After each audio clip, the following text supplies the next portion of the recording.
And so, in conclusion, we recognize the fact that the present system of rituals and holidays in this country and in the Western countries is a confused hodgepodge of cultural rituals.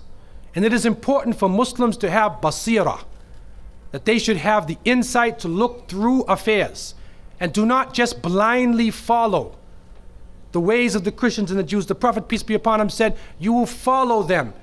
You will follow the people who came before you inch by inch, foot by foot. Even if they crawl into the hole of a lizard, you crawl inside there with them.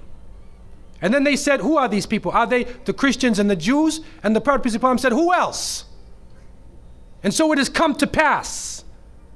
And you can't Islamicize these occasions. You can't use Arabic names and Islamic symbols to make it halal. We have to take a stand. And secondly, it is important for Muslims to cherish their own holidays. When the Eid al-Fitr comes, take the day off. There are some Muslims who go to work on Eid. They go to Eid prayer and they go to work. So what happens to your children? They don't have a chance to relax and enjoy themselves. Organize an activity. Bring their families together. Eat together. Do things together. Remember Allah subhanahu wa ta'ala together. Make it a happy occasion for them. They will remember their Eids. Eid al-Fitr, Eid al-Adha. If they don't, then they get involved in Christmas, in Easter, in Halloween, where even in the Christian tradition now, it is confusing. And many of the Christians now, Seventh-day Adventists, Jehovah's Witnesses, and many people are taking a stand.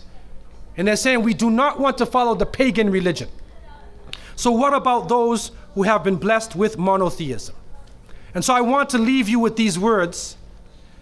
And I pray that Allah subhanahu wa ta'ala would help the younger generation to be able to take a stand, especially for the Muslims to take a stand, and for those non-Muslims to try to understand what Islam really is.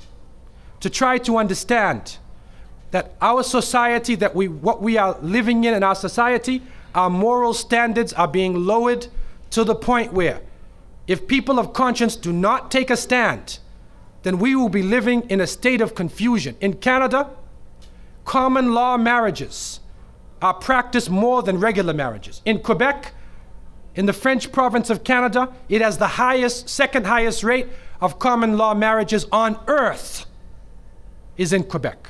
And they say these marriages only last at the most 5 years.